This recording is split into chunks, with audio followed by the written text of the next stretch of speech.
Le han puesto mucho cariño y seriedad a la situación, mientras que el gobierno, tratando de imponer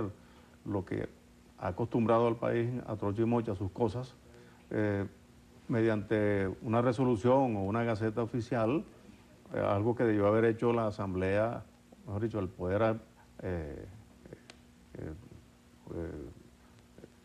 la Asamblea Nacional, lo hace el Poder Ejecutivo mediante esta resolución. Es importante también saber de que el gobierno debió buscar conversar de manera directa y acordar con las clínicas lo que ellos están tratando de imponer, porque si conocen perfectamente lo que son los costos, toda vez que el gobierno maneja alrededor de 300 hospitales, más de 4.900 ambulatorios antiguos, más 6.000 nuevos de barrio adentro, más los ambulatorios CDI, etcétera, deben conocer todo lo que es la estructura de costo y que con esos costos o esos precios que están colocándole a las clínicas es imposible la viabilidad y que estos puedan subsistir. Entonces, la Asociación de Clínicas, tratando de que las cosas caminen,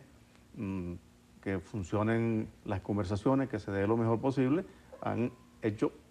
lo indecible. Y allí realmente el pueblo de Venezuela debe ver de que las clínicas han resuelto más del 50% de los problemas que se presentan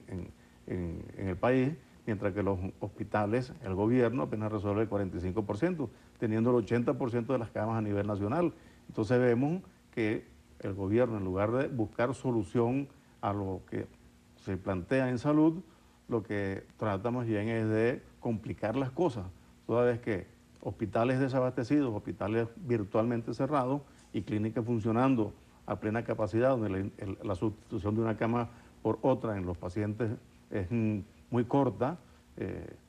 apenas tienen el 0.3 o 0.4 por día y una estadía de unos 3 días, mientras que en las camas de los hospitales pasa de 1 mes hasta 2 meses un paciente. Eso le cuesta mucho más al gobierno, pero no tiene la estructura como tal. Entonces, las clínicas,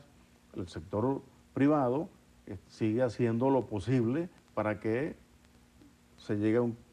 convenio, un acuerdo con el gobierno, y el gobierno lo que sigue tratando de imponer un criterio que no es el que debe privar entre dos partes, que es la discusión, el acuerdo, y el gobierno ha tratado de imponer en lugar de acordar. Entonces, en eso es que las clínicas han tratado y siguen tratando de dialogar, eso sí, diciéndole cuál es la realidad de lo que es la estructura de los costos. Hablando de una realidad en líneas generales, entendiendo que la medicina tiene el sector privado y el sector público, ¿cómo definirla? Sobre la base de las decisiones que se tomarán, ¿cuál es la situación que hay que manejar? Fíjate, el sistema de salud debería ser uno solo, pero en un sistema capitalista que aún no tenemos, se maneja el sector público y el sector privado. La seguridad social en Venezuela está en deuda este gobierno con el país, habiéndolo aprobado hace ya unos 8 años, lo tienen engavetado y no sacan lo que es toda esa materia de seguridad social que está aprobada cuando tenían un solo color la Asamblea Nacional. Fue fácil para ellos aprobarla en un diciembre. Y resulta que teniéndolo allí, ¿por qué no lo aplican? Ahora, como tenemos un sistema de salud que debe ser compartido, digamos, un criterio que es el público, que es el que maneja plenamente y totalmente el gobierno, y el otro el sector privado, que no tiene recursos del gobierno. El recurso de las clínicas es finito. Una vez que se termina no tiene inyección pública, mientras que el recurso de los hospitales,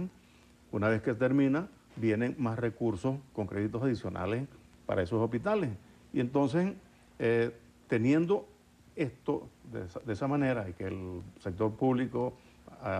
cubre el 55% de lo que debe cubrir el gobierno, y el gobierno el 45% del 100% que debería estar cubriendo, es necesario, es perentorio de que esa conversación llegue a mejor término, porque de lo contrario están obligando a las clínicas a cerrar las puertas.